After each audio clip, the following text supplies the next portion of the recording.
लाठियां बरसाई गई थी, उनके जख्मों के निशान आज तक नहीं सूखे हैं। अलीगढ़ मुस्लिम विश्वविद्यालय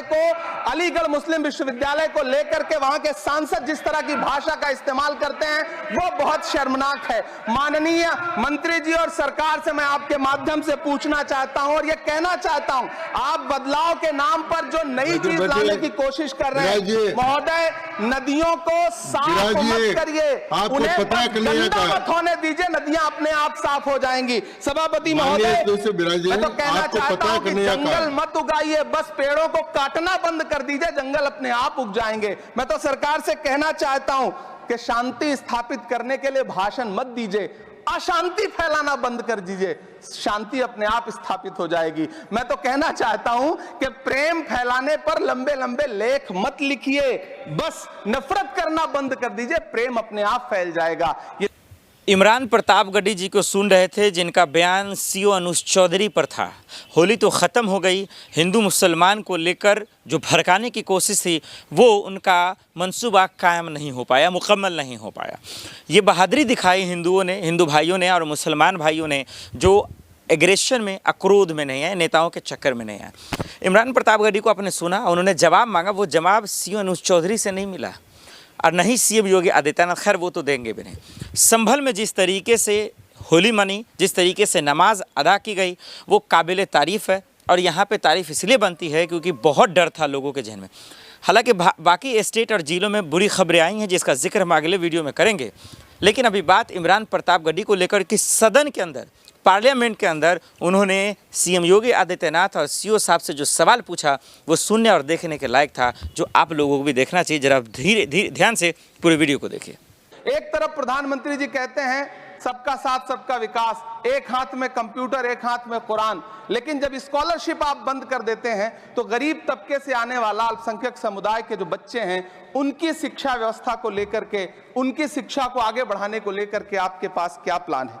मैं माननीय शिक्षा मंत्री जी यहां पर बैठे हैं, उनसे कहना चाहता हूं कि पूरे देश में, पूरी दुनिया में प्रधानमंत्री जी जाकर के महात्मा गांधी जी की मूर्ति के सामने सर झुकाते हैं, उन्हें फूल चढ़ाते हैं, लेकिन आप ही की सरकार एनआईटी कैलीकट में प्रोफेसर साइजा ए को योजना और विकास विभाग का डीन बना देती है, जो खुल करके कहती हैं कि मेरी नजर में नाथूराम गोडसे तो बहुत महान था। तो आपकी नई एजुकेशन पॉलिसी ये है, इस दिशा में जा रही है।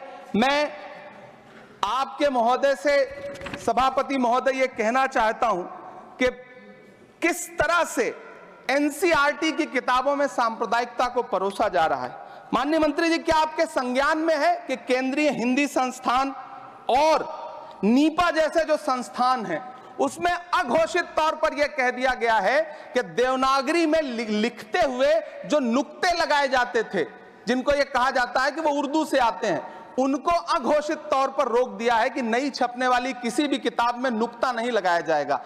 एनसीईआरटी की किताबें छापने वाले, लिखने वाले कई लोगों से मेरी व्यक्तिगत बात हुई, उनका यह कहना था कि हमें ऊपर से आदेश है, हालांकि ऐसा कोई लिखित आदेश नहीं है। तो मैं आपसे जानना चाहता हूं कि यह नुक्ता हटा करके आप देवनागरी भाषा को मजबूत कर रहे हैं या उसे कर्कश और कमजोर बना रहे हैं? यह मेरा माननीय मंत्री जी से अनुरोध है और यह मैं उनसे जानना चाहता हूं। सभापति महोदय, पीएम श्री विद्यालय को लेकर के बहुत बातें हुई। मैं एक चीज कहना चाहता हूं कि गाजीपुर एक जिला है उत्तर प्रदेश में, वहां वीर अब्दुल हमीद विद्यालय है धामूपुर गांव में। पिछले दिनों पीएम श्री कंपोजिट स्कूल का नाम लेकर के उस स्कूल का नाम बदल दिया गया, उसके सहारे भी सांप्रदायिकता परोसने की कोशिश की गई। जब सोशल मीडिया पे बहुत हंगामा खड़ा हुआ, हम सारे लोगों ने आवाज उठाई, तब फिर से बेसिक शिक्षा अधिकारी ने नाम बदल करके पुनः उसका नाम वीर अब्दुल हमीद, जो परम चक्र विजेता हैं, उनके नाम पे करने का काम किया। ये इस योजना के थ्रू भी सांप्रदायिकता को जो परोसने का काम किया जा रहा है, उसको मंत्री जी के संज्ञान में है यह बात या नहीं, और रोकने के लिए क्या काम करेंगे? एनसीईआरटी की जो किताबें हैं उनसे हिंदू मुस्लिम एकता के जो चैप्टर हटाए जा रहे हैं। महोदय, एनसीईआरटी की किताबें बच्चों का ज़हन तैयार करती हैं। आप बेसिक तौर पे एक नया इतिहास पढ़ाने के चक्कर में बच्चों को, छोटे बच्चों को जो गुमराह करके उनको एक झूठा इतिहास पढ़ाने का प्रयास कर रहे हैं। आगे चल के दुनिया में वो बच्चे कहां सस्टेन करेंगे? तो मैं माननीय मंत्री जी से कहना चाहता हूं कि शिक्षा और धर्म को एक दूसरे से अलग रहना चाहिए। मैं आज इस विषय पे बात करते हुए एक बहुत महत्वपूर्ण बात और कहना चाहता हूं कि दिल्ली विश्वविद्यालय में पाठ्यक्रम में जो बदलाव किए गए हैं, जिसमें राजनीति विज्ञान के पाठ्यक्रम से भीमराव, रामजी अंबेडकर, मोहनदास करमचंद गांधी, मोहम्मद इकबाल और भारत के संविधान पर आधारित शोध पत्रों को हटाया गया है। दलित लेखक बामा और सुकीरथ राणा को अंग्रेजी पाठ्यक्रम से हटाया गया है। क्या ये चीजें माननीय मंत्री जी के संज्ञान में है? समय बहुत कम है। मैं इस नई एजुकेशन पॉलिसी पर आदरणीय मंत्री जी से और सरकार से इतना कहना चाहता हूं कि आप बदलाव के नाम पर ये जो नई चीजें लेकर के आ रहे हैं, कैंपस में जिस तरह की गुंडागर्दी है, अभी एक माननीय सदस्य ने बोलते हुए जेएनयू का जिस तरह से जिक्र किया कि जेएनयू में इस तरह के नारे लगे, कुछ नकाबपोश लोग आते हैं, नारे लगाते हैं, चले जाते हैं, पुलिस सालों साल गुजरने के बाद उन नकाबपोश लोगों को ढूंढ नहीं पाती है। इतने प्रतिष्ठित शिक्षण संस्थानों को बदनाम करने के लिए जो तरीका सरकार इस्तेमाल कर रही है वो बहुत शर्मनाक है। पिछले दिनों एक महिला भी नकाबपोश जिसने छात्रावास में लाठी बरसाई थी, डंडे चलाए थे, वो आज तक उसकी पहचान नहीं की जा सकी, दिल्ली पुलिस उसे ढूंढ नहीं सकी।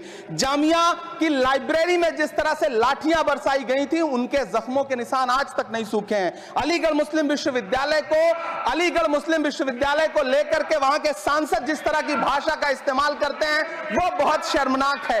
माननीय मंत्री जी और सरकार से मैं आपके माध्यम से पूछना चाहता हूं और यह कहना चाहता हूं, आप बदलाव के नाम पर जो नई चीज लाने की कोशिश कर रहे हैं, महोदय, नदियों को साफ मत करिए, उन्हें गंदा मत होने दीजिए, नदियां अपने आप साफ हो जाएंगी। सभापति महोदय, मैं तो कहना चाहता हूं कि जंगल मत उगाइए, बस पेड़ों को काटना बंद कर दीजिए, जंगल अपने आप उग जाएंगे। मैं तो सरकार से कहना चाहता हूं कि शांति स्थापित करने के लिए भाषण मत दीजिए, अशांति फैलाना बंद कर दीजिए, शांति अपने आप स्थापित हो जाएगी। मैं तो कहना चाहता हूं कि प्रेम फैलाने पर लंबे लंबे लेख मत लिखिए, बस नफरत करना बंद कर दीजिए, प्रेम अपने आप फैल जाएगा। ये जो नई एजुकेशन पॉलिसी है, इसमें जिस तरह से गरीब तबके के लोगों को, हाशिए पर मौजूद लोगों को शिक्षा से दूर करने का प्रयास किया जा रहा है, वो बहुत शर्मनाक है। शिक्षा को निजीकरण की तरफ जिस तरह ले जाया जा रहा है, वो बहुत शर्मनाक है।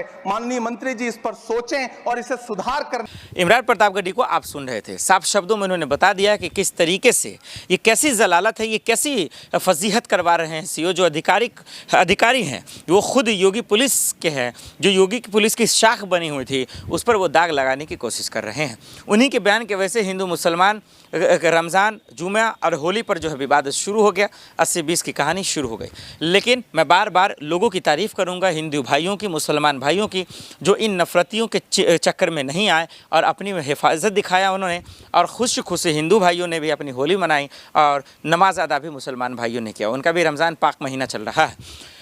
योगी आदित्यनाथ को भी जवाब देना होगा, क्योंकि उन्होंने समर्थन दे दिया था। सीओ अनुज चौधरी ने माफ़ी तो नहीं मांगी है, लेकिन उसके बाद जो उनका बयान आया वो हंसने लायक था। इमरान प्रतापगढ़ी ने जो बयान दिया, दर्शकों उस पर आपकी क्या राय है, हमें कमेंट कर जरूर बताइएगा।